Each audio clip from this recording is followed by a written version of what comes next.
કેમ છો મિત્રો? આજે આપણે પહેલો પાઠ જે છે એ અધૂરો હતો, રાજપૂત યુગ, નવા શાસકો અને રાજ્યો. તો ઉત્તર ભારતના રાજ્ય વિશે આપણે જોઈ ગયા હતા અને અધૂરો પાઠ જે છે તે દક્ષિણ ભારતના રાજ્યો ત્યાંથી આપણે જોવાનો છે. તો એ આપણે જોઈ લઈએ કે જેથી આપણો પાઠ પૂરો થાય. દક્ષિણ ભારતના રાજ્યો, તો કે શું લખેવામાં આવ્યું છે કે નર્મદા નદીની દક્ષિણમાં આવેલા રાજ્યોને દક્ષિણ ભારતના રાજ્યો કહેવામાં આવે છે. તો રાજપૂત સમય દરમિયાન ભારત બે ભાગોમાં વહેંચાયું હતું, બરાબર છે. ઉત્તર ભારતની અંદર જે છે તે સમ્રાટ હર્ષવર્ધન રાજ્ય કરતો હતો અને તેના જેવો શક્તિશાળી બીજો રાજા કોણ હતો? તો કે પુલકેશી બીજો હતો, જે પોતે દક્ષિણ ભારતમાં રાજ્ય કરતો હતો. પુલકેશી જે બીજો એ પોતે દક્ષિણ ભારતમાં એનું રાજ્ય હતું. એના અવસાન પછી એનું વિશાળ સામ્રાજ્ય જે છે તે પોતે નાના નાના ટુકડાઓમાં વિભાજિત થઈ ગયું. જેવી રીતના ઉત્તર ભારતનું રાજ્ય જે છે એના ઉપર જે છે તે સમ્રાટ હર્ષવર્ધન શાસન કરતો હતો અને એના અવસાન પછી તેના ઉપર તે સામ્રાજ્ય જે છે તે નાના નાના ટુકડાઓમાં વિભાજિત થઈ ગયું અને એ નાના નાના ટુકડાઓમાં જે રાજપૂત રાજાઓએ શાસન કર્યું, જે રજવાડાઓએ શાસન કર્યું, તે પોતે સમજતા કયા નામથી ઓળખાયા? તો કે રાજપૂતોના નામથી ઓળખાયા. તે એ જ વસ્તુ અહીં આપવામાં આવી છે કે ઉત્તર ભારતની જેમ દક્ષિણ ભારતમાં પણ અનેક નાના મોટા રાજ્યવંશો સ્વતંત્ર થયા. તેમાંથી ચાલુક્ય, રાષ્ટ્રકૂટો, પલ્લવ, ચોલ, પાંડ્ય જેવા રાજ્યો વંશો વિશે ટૂંકમાં જાણકારી મેળવી. તો આ દક્ષિણ ભારતના રાજ્યો છે. પરીક્ષામાં પૂછવામાં આવશે કે દક્ષિણ ભારતના રાજ્યો વિશે, રાજપૂત રાજ્યો વિશે માહિતી આપો. તો કે ચાલુક્ય, રાષ્ટ્રકૂટો, પલ્લવ, ચોલ, પાંડ્ય એ દક્ષિણ ભારતના રાજવંશો છે. ચાલુક્ય વંશનો પ્રથમ રાજા જયસિંહ હતો. પુલકેશી પ્રથમે ઈસવીસન 540માં વાતાપીને રાજધાની બનાવીને અલગ સ્વતંત્ર રાજ્ય સ્થાપિત, બરાબર છે. તો કે ચાલુક્ય વંશની અંદર ચાલુક્ય વંશનો પ્રથમ રાજા કોણ હતો? તો કે જયસિંહ હતો. અને પુલકેશી પ્રથમે 540ની અંદર વાતાપી એટલે જેને હાલમાં આપણે જેને કર્ણાટક રાજ્ય કહીએ છીએ તે સમય જે છે એને વાતાપી રાજ્ય તરીકે એને આપણે ઓળખવામાં આવતું. તો એને એ જે પુલકેશી બીજાએ જે છે તેને વાતાપી નામના નવા સ્વતંત્ર રાજ્યની એને પોતે શું કરી હતી? તો કે સ્થાપના કરી હતી. આ વંશ વાતાપી વર્તમાન સમયમાં બદામી, જેને આપણે કર્ણાટક તરીકે ઓળખીએ છીએ, નો ચાલુક્ય વંશ તરીકે ઓળખાયો. આ વંશમાં કીર્તિવર્મા, પુલકેશી પ્રથમ, પુલકેશી બીજો જેવા મહત્વના શાસકો થઈ ગયા. યાદ રાખજો કે જે છે તે ચાલુક્ય વંશની અંદર કયા કયા રાજવંશો થઈ ગયા? તો કે કીર્તિવર્મન, પુલકેશી પ્રથમ, પુલકેશી બીજો જેવા શાસકો થઈ ગયા. વાતાપીના ચાલુક્યની સત્તા નબળી પડી ત્યારે તેની એક શાખા કૃષ્ણ અને ગોદાવરી નદીના વચ્ચેના પ્રદેશોમાં સ્થાપિત થઈ. તેનો સ્થાપક વિષ્ણુવર્ધન હતો. આ પૂર્વે ચાલુક્ય શાસકોએ પોતાની રાજધાની વેંગીમાં રાખી હોવાથી તેઓ વેંગીના ચાલુક્ય તરીકે ઓળખાયા. કયા ચાલુક્ય તરીકે ઓળખાયા? તો કે વેંગીના ચાલુક્ય. કેમ કે તેમણે જે પ્રદેશ રાખેલો હતો તે વેંગીનો પ્રદેશ હતો અને એના પરથી તેઓ વેંગીના ચાલુક્ય તરીકે ઓળખાયા. વાતાપી અને વેંગીની જેમ કલ્યાણીના પણ ચાલુક્ય વંશોની એક શાખા હતી. આ ચાલુક્ય કલ્યાણીના ચાલુક્ય તરીકે ઓળખાય. તો કે કલ્યાણીના રાજવંશો જે છે તે કલ્યાણીના ચાલુક્ય તરીકે ઓળખાય. તો કે 3 પ્રકારના ચાલુક્યો રાજપૂત રાજાઓ થઈ ગયા. એક વેંગીના, એક જે છે તે કલ્યાણીના અને જે છે તે એક જે છે તે પોતે જે છે પૂર્વના ચાલુક્ય હતા એ પોતે તે. દક્ષિણમાં ચાલુક્ય વંશની પડતી થઈ ત્યારે રાષ્ટ્રકૂટ વંશની સત્તાનો ઉદય થયો. દક્ષિણ ભારતની અંદર જ્યારે ચાલુક્ય વંશ પોતે ધીરે ધીરે નબળો પડવા લાગ્યો ત્યારે બીજો કયો રાજવંશનો ઉદય થયો? તો કે રાષ્ટ્રકૂટ વંશનો ઉદય થયો. આ વંશનો સૌથી પ્રથમ રાજા ઇન્દ્ર પ્રથમને માનવામાં આવે છે. ગોવિંદ ત્રીજો રાષ્ટ્રકૂટ વંશના શાસકોમાં સૌથી વધુ શક્તિશાળી શાસક હતો. યાદ રાખજો કે પરીક્ષામાં પૂછવામાં આવશે કે રાષ્ટ્રકૂટ વંશનો જે છે તે પ્રથમ રાજા કોણ હતો? તો ઇન્દ્ર પ્રથમ હતો. અને ગોવિંદ ત્રીજો એ જે છે પોતે રાષ્ટ્રકૂટ વંશનો કયો રાજા હતો? તો કે સૌથી શક્તિશાળી રાજા હતો. આગળ જોઈએ. આ સમયમાં યાદવ વંશના 2 રાજ્યો અસ્તિત્વમાં આવ્યા. એમાં પહેલું છે દેવગિરી અને બીજું છે દ્વાર સમુદ્ર. દ્વાર સમુદ્રમાંથી હોયસલ વંશનું શાસન હતું અને દેવગિરીમાં યાદવનું શાસન હતું. દ્વાર સમુદ્ર હોયસલોની રાજધાની હતી અને દેવગિરી વર્તમાનમાં આપણે જેને દૌલતાબાદ કહીએ તે યાદવની રાજધાની હતી. દક્ષિણમાં કલ્યાણી ચાલુક્ય સામ્રાજ્યના પતન બાદ ત્યાં નવી રાજ્યનો ઉદય થયો. તેમાં વારંગલ, કાકતીય પણ હતા. કૃષ્ણ અને કાવેરી નદીઓ વચ્ચેના ભૂમિ પ્રદેશ ઉપર તેમનું રાજ્ય હતું. વારંગલ તેમની રાજધાની હતી.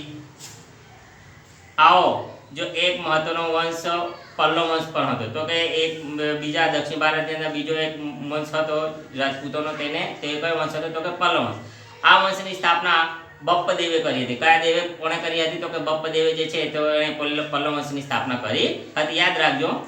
તેમની રાજધાની કાંચીપુરમ હતી. મહેન્દ્રવર્મન પ્રથમ, નરસિંહવર્મન પ્રથમ અને નરસિંહવર્મન બીજો આ વંશના મહત્વના શાસકો થયા. યાદ રાખજો, પરીક્ષાની અંદર પૂછવામાં આવશે કે જે છે તે પલ્લવ વંશની અંદર કયા કયા મહત્વના શાસકો થઈ ગયા? તો મહેન્દ્રવર્મન પ્રથમ, નરસિંહવર્મન પ્રથમ અને નરસિંહવર્મન બીજો એ પલ્લવ વંશની અંદર મહત્વના શાસકો થઈ ગયા. અહીંયા જે છે તે નરસિંહવર્મનનું જે છે તે હું ચિત્ર તમને બતાવું છું. તો કે આ છે નરસિંહવર્મન પ્રથમ. આ નરસિંહવર્મન પ્રથમ છે એ તમે અહીંયા જોઈ શકો છો. તો એ પોતે રાજપૂત હતો અને આપણે એને હું એ લાવ્યો છું તમારા માટે, તે આ તમે એને જોઈ શકો છો. તો આવા ચિત્રોથી આપણે જોઈ શકીએ છીએ આ જે રાજપૂતો હતા તેમણે આ દેશ માટે, આ ભૂમિ માટે ખૂબ પોતે પોતાના શું આપ્યું છે? તો કે પ્રાણોનું બલિદાન આપ્યું છે. તો આપણે એમને જોઈ લેવાનું કે જેથી આપણને એમના વિશે સમજમાં પડે. આ વંશના મહત્વના શાસકો હતા તાજોર, ત્રિચિન્નાપલ્લી અને મુદુકોટ્ટી જેવા આવેલા છે. ત્યાં મધ્યકાળના ચોલો મંડળનું રાજ્ય હતું. તાજોર તેમની રાજધાની હતી. તો યાદ રાખજો કે ચોલ મંડળની રાજધાની, ચોલ વંશના રાજાઓની રાજધાની કઈ હતી? તે તાંજોર હતી. રાજરાજ પ્રથમ, રાજાધિરાજ પ્રથમ અને રાજેન્દ્ર પ્રથમ ચોલ વંશના મહત્વના શાસકો હતા. યાદ રાખજો, પરીક્ષામાં આ પણ પૂછી શકાશે કે ચોલ વંશના મહત્વના જે રાજપૂત રાજાઓના નામ આપો. તો રાજરાજ પ્રથમ, રાજાધિરાજ પ્રથમ અને રાજેન્દ્ર પ્રથમ એ ચોલ વંશના જે મહત્વના શાસકો હતા. દક્ષિણનું આવું એક પ્રાચીન રાજ્ય પાંડ્ય રાજ્ય પણ હતું. તો યાદ રાખજો, પાંડ્યના રાજપૂત રાજાઓનું પણ અહીંયા જે છે ઉલ્લેખ કરવામાં આવ્યો છે. પાંડ્યોનું રાજ્ય નાનું હતું પણ વેપારનું મોટું મથક હતું. પાંડ્યનું રાજપૂત રાજાઓનું રાજ્ય કેવું હતું? તો કે નાનું હતું પણ એ વેપારનું મોટું કેન્દ્ર હતું. એટલે તેઓ વિદેશીઓ સાથે વિદેશી વેપાર મોટા પ્રમાણમાં કરતા. આ સમયે તમિલથી અલગ થયેલા એક ભાગ પર ચેર વંશનું શાસન હતું. ચેરનું બીજું નામ કેરળ અથવા મલયાલમ છે. યાદ રાખજો, ચેરનું બીજું નામ શું છે? તો કે કેરળ અને મલયાલમ તરીકે પણ આપણે એનો ઓળખીએ છીએ. અને ચેર વંશનો પ્રથમ શાસક હતો અયન. એ ચેર વંશનો પ્રથમ શાસક હતો. યાદ રાખજો, ચેર વંશનો પ્રથમ શાસક કોણ હતો? અયન.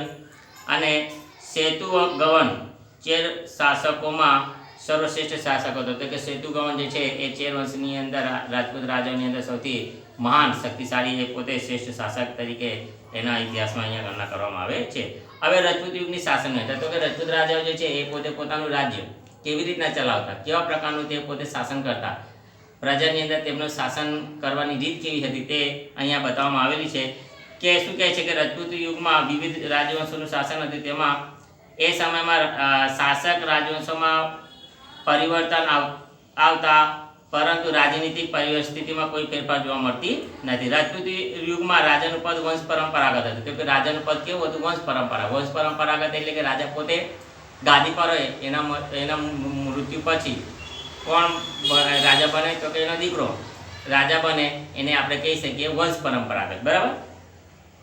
રાજ્યનો જ્યેષ્ઠ પુત્ર રાજાધિરાજ બને તેવું ન હતું. રાજા પોતાના પુત્રોમાંથી ઉત્તરાધિકારી તરીકે કોઈ એક પુત્રને યુવરાજ બનાવતો હતો. તો કે એમ જોવા જઈએ તો જે મોટો પુત્ર જે છે એ પોતે રાજા બનતો, પરંતુ બધી જગ્યાએ બધી ફેરી એવું ન હતું. બરાબર છે. મોટો નહીં પણ જ્યેષ્ઠ નહીં પણ શ્રેષ્ઠ, એટલે કે મોટો પુત્ર નહીં પરંતુ એ યોગ્ય, એની રાજા બનવાની એની લાયકાત કેવી હોવી જોઈએ? તો કે યોગ્યતા એની હોવી જોઈએ. તેવા પુત્રને જ રાજા એ પોતે શું કરતો? તો કે યુવરાજ તરીકે નિમતો અને એ જ યુવરાજ પાછળથી શું બનતો? તો કે રાજા બનતો. લોકો અથવા રાજ દરબારીઓ ચૂંટણી કરીને અથવા પસંદગી કરીને રાજાની પસંદગી કરી પોતાના ઉદાહરણો છે. જેમ કે કાશ્મીરના યશસ્કરની બ્રાહ્મણોની સભાએ પસંદગી કરી હતી. આ સમયે મંત્રીઓના બે પ્રકાર હતા. તો કે હંમેશા રાજાનું જે પદ જે છે તે વંશ પરંપરાગત હતું એવું નથી. અમુક જગ્યાથી એવા ઉદાહરણો પણ મળેલા છે કે રાજાની પસંદગી એ ચૂંટણી કરીને પણ રાજાને પસંદ કરવામાં આવતી. એવા અવશેષો પણ મળેલા છે. જેમ કે જોઈએ તો કાશ્મીરની અંદર જે છે તે યશસ્કર રાજ્યની જે પસંદગી થઈ હતી તો કે બ્રાહ્મણોની સભાએ પોતે ચૂંટણી કરીને એની પસંદગી કરી હતી.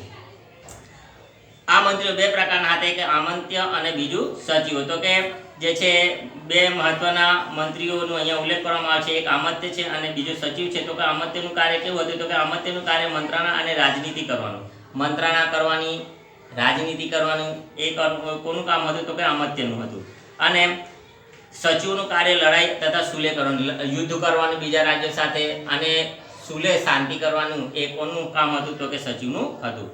દરેક પ્રકારની નીતિનો અંતિમ નિર્ણય રાજા કરતો. આ સમયે રાજાના અમલદારોમાં મહાપ્રતિહાર અને દંડનાયક જેવા હોદ્દાઓ અમલમાં હતા. નગરની સભાનો વડો નગરપતિ હતો. એટલે રાજ્યની અંદર આમંત્ય અને સચિવ જેવા મહત્વના મોટા પદો તો હતા, તેમ છતાં પણ આખરી નિર્ણય કોણ લેતો? તો કે રાજા પોતે લેતો. અને રાજા જે કે તે જ માન્ય ગણાવવામાં આવતું. આ ઉપરાંત રાજ્યની અંદર બીજા ઊંચા પદો પણ હતા. એમાં જે છે મહાપ્રતિહાર અને દંડનાયક, બરાબર છે, એ ઊંચા પદો પણ હતા. અને એ ઊંચા પદો પર અલગ અલગ અમલદારોની શું કરવામાં આવતી? તો કે નિમણૂક કરવામાં આવતી. આગળ શું છે? નગરની સભાનો વડો કોણ હતો? તો કે નગરપતિ કહેવામાં આવતો. રાજપૂત યુગમાં ગ્રામીણ સંસ્થાઓનું મહત્વ વિશેષ હતું. તો કે રાજપૂત સમયની અંદર જે છે તે ગામડાઓનું વિશેષ પ્રકારનું મહત્વ હતું. આ સંસ્થાઓ હમણાં જેમ કહીએ ને કે આપણા ગામડાઓનું વિશેષ પ્રકાર, ગામડા જે છે તે દેશની શું છે? કરોડરજ્જુ છે, બરાબર છે. તો તે જ સમયમાં પણ ગામડાઓનું ખૂબ જ મહત્વનું સ્થાન હતું. આ સંસ્થાઓનો એવો વિકાસ થયો કે મુગલ કાળમાં પણ ગ્રામ પંચાયતોનું મહત્વ હતું. ઉત્તરની જેમ દક્ષિણ ભારત પણ ગ્રામ પંચાયતની આધીન હતી. ઉત્તરમાં જેમ ગ્રામ પંચાયતો હતી તેમ દક્ષિણ ભારતની અંદર પણ ગ્રામ પંચાયતો આવેલી હતી. તેનો વડો મુખી અથવા સરપંચ હતો. તો ગ્રામ પંચાયતના જે સૌથી ઉપરના વડાને શું કહેવામાં આવે? મુખી, જેને આપણે કહીએ મુખિયા. શું કહીએ? મુખિયા. અથવા આપણે એને સરપંચ તરીકે પણ ઓળખીએ છીએ. હમણાં સરપંચની ચૂંટણી થાય છે ને, તો એ આગળ કેટલી બાબતોમાં ગ્રામસભા ન્યાય આપતી, પરંતુ રાજ્ય શાસનમાં ન્યાયતંત્રનો સર્વોચ્ચ વડા કોણ હતો? તો કે રાજા. કોણ હતો? રાજા. તો કે રાજાએ જે છે તે પોતે ન્યાયતંત્રમાં રાજાનું જે સ્થાન હતું તો કે કેવું હતું? તો કે સર્વશ્રેષ્ઠ હતું. અને રાજા જે ન્યાય કરતો એ સર્વશ્રેષ્ઠ ગણવામાં આવતો. આગળ જોઈએ વેપાર વાણિજ્ય. તો તે સમય દરમિયાન, રજપૂતોના સમય દરમિયાન વેપાર વાણિજ્ય કેવા પ્રકારનું હતું? વેપાર કેવા પ્રકારનો વિકસિત થયો હતો તે આપણે અહીં જોઈ લઈએ. રાજપૂત યુગમાં વેપાર વાણિજ્ય વ્યવસ્થા ઉપર દેખરેખ રાખવી માટે એક અલગ વિભાગ હતો. આ વિભાગ વિદેશ ખાતાના વેપાર ઉપરની જકાત વસૂલ કરવાની, વસ્તુઓની મૂલ્ય ઠરાવવાની અને રાજ્યમાં ઉપયોગી થતી વસ્તુઓની મંગાવવાની વગેરે વ્યવસ્થા કરતો હતો. તો કે રાજ્યની અંદર છે, રજપૂત સમયની અંદર જે છે તે વિદેશી વેપાર પ્રકારનું કેવું હતું? એક અલગ પ્રકારનું ખાતું હતું. અને એ ખાતાનું કામ શું હતું? તો કે જકાત લેવાનું, વસ્તુ પર જકાત લેવાની, વસ્તુઓના ભાવ નક્કી કરવાના, અને રાજ્યની અંદર કયા પ્રકારની ચીજ વસ્તુઓની ઘટ છે એ ઘટને પૂરી કરવાની, એટલે કે બીજા રાજ્યોમાંથી અથવા વિદેશમાંથી વસ્તુઓ મંગાવવાની. એ બધું કાર્ય કોણ કરતું? તો કે આ વેપાર ખાતું કરતું. મુખ્ય કર જમીનની ઉપરનો છઠ્ઠો ભાગ હતો. રાજપૂત યુગમાં જમીન ઉપરનો કર ભાગ નામે ઓળખાતો. રાજા પણ જમીન ઉપર કર લેવાય છે. બંદરો અને નાકા ઉપર તથા સિંચાઈ ઉપર પણ કર ઉઘરાવવામાં આવતો. આ સમયે દરિયા પારના વેપાર માટે ગુજરાતના સ્તંભ તીર્થ, જેને આપણે હાલમાં ભરૂચ ખંભાત કહીએ છીએ, અને ભૃગુ કચ્છ, જેને આપણે હાલમાં શું કહીએ છીએ? ભરૂચ કહીએ છીએ, તે બંદરો જાણીતા હતા. તો અહીંયા શું કહે છે કે તો રાજ્યની આવકનું મુખ્ય સાધન શું હતું? તો કે કર. શું હતું? કર, જેને આપણે શું કહીએ? જમીન મહેસૂલ કહીએ છીએ, બરાબર છે. અને એ જમીન મહેસૂલ કેવું હતું? તો કે જમીનની ઉપરનો છઠ્ઠો ભાગ એ મહેસૂલ તરીકે ઉઘરાવવામાં આવતું. સમજી જાઓ કે ખેડૂતે જમીનની અંદર ઘઉં વાવ્યા, કે એને ડાંગર વાવ્યા, કે કંઈ બી વાવ્યું, અને 600 કિલો થયા. કેટલા થયા? 600 કિલો. તો 600 કિલો ભાગ્યા 6 કરો તો 100 કિલો આવે. શું કે આવે? 100 કિલો. તો 100 કિલો જે છે ઘઉં કે ડાંગર એ ક્યાં જમા કરાવવા પડતા? તો કે રાજ્યમાં જે કર વસૂલે તેને જમા કરવા પડતા. આ સીધો જે છે તે ઉદાહરણ. અને આ સમય દરમિયાન જે છે તો જે આ ગુજરાતના જે મહત્ત્વના બંદરો હતા તે મહત્ત્વના બંદરોમાં સ્તંભ તીર્થ, તે સમયમાં એ ભરૂચનું નામ શું હતું? સ્તંભ તીર્થ. અને ભૃગુકચ્છ, તે સમયે આપણે જે છે તે ભરૂચને શું કહેતા? ભૃગુકચ્છ. તો આ બે બંદરોથી વિદેશો સાથે મોટા પ્રમાણમાં શું થતો? તો કે વેપાર ચાલતો. આગળ, ભારત પર વિદેશી આક્રમણ. હવે આ સમય દરમિયાન રજપૂતોના સમય દરમિયાન ભારત ઉપર શું થવા લાગ્યા? તો કે વિદેશી આક્રમણો થવા લાગે, જેને આપણે કહીએ મુસ્લિમ આક્રમણો થવા લાગે. તો એ આક્રમણો વિશે અહીંયા વાત કરવામાં આવી છે. જો શું કહે છે, 8મી થી 12મી સદી દરમિયાન ભારતમાં મુસ્લિમ શાસન આક્રમણો થયા. 8મી સદીમાં આરબ રાજ્ય સત્તાનો વિસ્તાર કરવાના હેતુથી મુહમ્મદ ઇબ્ન કાસિમે ભારતના ઉત્તર પશ્ચિમ ભાગ ઉપર આક્રમણ કર્યું. વાયવ્ય ખૂણામાંથી અબુ તગીનના લશ્કરે પણ આક્રમણ કર્યું, પરંતુ આ આક્રમણો તે સમયે ભારતમાં રાજ્ય સત્તા સ્થાપી શક્યા નહીં. તો કે 8મી થી 12મી સદી દરમિયાન ભારત દેશની અંદર જે છે તે મુસ્લિમો આક્રમણો થવા લાગ્યા. પણ અને એ આક્રમણોમાં અહીંયા બે આક્રમણોનું નામ બે વ્યક્તિઓના નામ આપવામાં આવે છે કે મુહમ્મદ ઇબ્ન કાસિમ અને સબુકતગીન, એ બે વ્યક્તિઓએ ભારત દેશની અંદર આક્રમણ કર્યા, પરંતુ તે ભારત દેશની અંદર રાજસત્તા સ્થાપી શક્યા નહીં. આક્રમણ તો કર્યા, પરંતુ તે ભારત દેશની અંદર બહુ આવ્યા નહીં. આગળ જોઈએ, હજી ગજનીના સુલતાન મોહમ્મદ ગજનીએ ઈસવીસન 1000 થી 1026ના સમયગાળામાં ભારતની અઢળક ધન સંપત્તિ જોઈને કેટલીક ચડાઈઓ કરી. મોહમ્મદ ગજનીએ ની ચડાઈનું મુખ્ય કારણ ભારતની અઢળક ધન સંપત્તિ હતી. તો કે મોહમ્મદ ગજનીએ ભારતની ધન સંપત્તિ તે પોતે શું થયો હતો? તો કે આકર્ષાયો હતો. એ ભારતની ધન સંપત્તિ, ભારતનું જે સોના ચાંદી જે કંઈ પણ હતું તે સમયે કહેવામાં આવતું કે ભારત દેશ કેવો હતો? તો કે સોના કી ચીડિયા હતું. શું હતું? સોને કી ચીડિયા હતું. અને આ વિદેશીઓ ભારત દેશની એ અઢળક ધન સંપત્તિને જોઈને શું થયા હતા? તો કે આકર્ષાયા હતા કે અમે ભારત જઈએ અને ભારતની જે છે સોનું ચાંદી છે એ પોતે શું કરીએ? તો કે લૂંટીએ. અને આ સાંભળીને મોહમ્મદ ગજનીએ એને પોતે 1000 થી 1026 દરમિયાન ભારતમાં કેટલી વાર આક્રમણ કર્યું? તો કે 17 વાર તેને પોતે ભારતમાં શું કરી? તો કે લડાઈ કરી અને તે ભારતની ધન સંપત્તિ એને લૂંટી.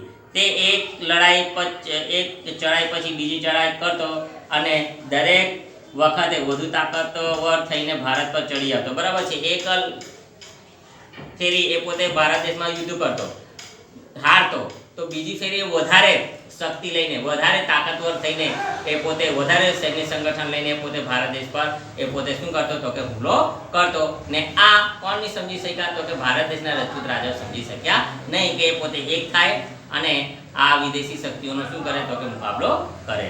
આપણા ભારત દેશના જે રજપૂત રાજાઓમાં સારા ગુણો પણ હતા, પરંતુ અમુક જાતની શું હતી? તો કે નબળાઈઓ હતી. તેમની અંદર જે છે રજપૂત રાજાઓની આપસની અંદર જે છે જે એકતા હોવી જોઈએ તે સમયે એકતા ન હતી અને એને કારણે જે છે વિદેશીઓ ભારત દેશની અંદર પોતે શું કહ્યા? તો કે ફાવી ગયા. આગળ જોઈએ,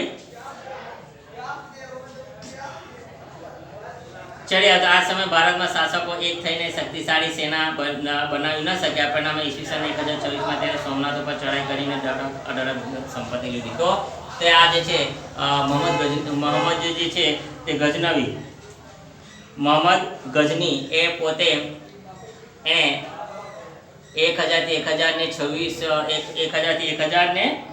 1026 વાર તેને પોતે ભારત પર 17 વાર આક્રમણ કર્યા અને પોતે એક યુદ્ધમાં હારતો તો બીજી યુદ્ધમાં એ પોતે વધારે સૈન્ય શક્તિ, વધારે તાકાતથી એ પોતે ભારત દેશ પર શું કરતો? તો કે હુમલો કરતો. કેમ કે ભારત દેશની ધન સંપત્તિ જોઈને પોતે શું થયો હતો? તો કે આકર્ષાયો હતો કે મારે કોઈ પણ ભોગે શું કરવું છે? તો કે આ સોમનાથ મંદિરને લૂંટવું છે. એ પોતે ખાવતો તો નહીં હતો, પરંતુ પછી પાછળથી એને રજપૂત રાજાઓ પોતે સંગઠિત ન થઈ શક્યા અને અંતે એ 1026ની અંદર જ્યારે એણે પોતે ભારત દેશ પર હુમલો કર્યો અને એમાં એ પોતે વિજય મેળવે છે અને ભારત દેશનું જે તે સમયનું જે સોમનાથનું જે મંદિર હતું, સોનાની સાંકળ હતી, સોનાની મૂર્તિઓ હતી, જે ભારત દેશની જે સોમનાથનો જે અઢળક ધન સંપત્તિવાળો જે મંદિર હતો એ પોતે કોણ લૂંટી લે છે?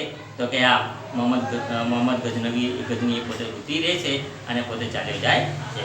મોહમ્મદ ગજનીની ચડાઈ બાદ આશરે 150 વર્ષ બાદ ભારત ઉપર જે તે જ દિશામાંથી પુનઃ આક્રમણ થયું. અગાઉના આક્રમણની વાત કરીએ, ભારતીય શાસકો ભૂલી ગયા. મોહમ્મદ ગજનીના અવસાન બાદ સત્તા માટે ગઝનીમાં લડાઈઓ ચાલુ હતી, પણ આ સમયે સત્તા સ્થિર થઈ ન હતી, ત્યારે આપણા શાસકો આ લડાઈનો લાભ લઈ શકે નહીં. તો કે ગઝનીની અંદર પોતે મોહમ્મદ ગઝનીએ પોતે ક્યાં ગયો? તો કે ગઝનીની અંદર ગયો, અને તે સમયમાં ત્યાં અસ્થિરતા હતી. શું હતી? અસ્થિરતા હતી. જો રજપૂત રાજાઓ આપણા ભારત દેશમાં આ પરિસ્થિતિનો, ત્યાંની પરિસ્થિતિનો એ પોતે શું કરતે? તો કે ફાયદો ઉઠાવતે અને ગઝનીમાં જો હુમલો કરતે, કે ગઝનીમાં આક્રમણ કરતે, તો કદાચ પાછા ભારત દેશની અંદર એ હુમલા થઈ શકે તે ન. પણ આપણા રાજપૂત રાજાઓ એ કરી શક્યા નહીં, અને પરિણામે જે છે શું થયું? તો કે પાછા જે ભારત દેશની અંદર હુમલા થયા. પરિણામે 12મી સદીના અંતમાં શિહાબુદ્દીન ગોરીએ આક્રમણ કર્યું. શરૂઆતમાં તેને કેટલીક હાર સહન કરવી પડી. છેવટે તરાઈના મેદાનમાં તેને બીજી ચઢાઈમાં પૃથ્વીરાજ ચૌહાણને હાર આપી દિલ્હીમાં સત્તા સ્થાપી. તો કે જે છે 12મી સદીની અંદર જે છે પોતે શિહાબુદ્દીન ગોરી એ પોતે લશ્કર લઈને આવે છે. આ સમયમાં ભારત દેશમાં દિલ્હી ઉપર કોનું શાસન હોય છે? તો કે પૃથ્વીરાજ ચૌહાણનું શાસન હોય છે. પૃથ્વીરાજ ચૌહાણ એ પોતે વીરતાથી એનો મુકાબલો કરે છે, પરંતુ બીજા રજપૂત રાજાઓનો એમાં સાથ અને સહકાર ન મળતા પોતે જે છે પૃથ્વીરાજ ચૌહાણ પોતે શું થાય છે? તો કે હારે છે. અને દિલ્હી ઉપર કયા સંતલનની સ્થાપના થાય છે? તો કે દિલ્હી પર જે છે આ મુસ્લિમ સલ્તનતની એ જે છે તે શું થાય છે? તો કે સ્થાપના થાય છે. તો કે અહીંયા આપણો આ પાઠ સમાપ્ત થાય છે. હવે આપણે નેક્સ્ટ સમયમાં જે છે બીજો પાઠ જોઈશું.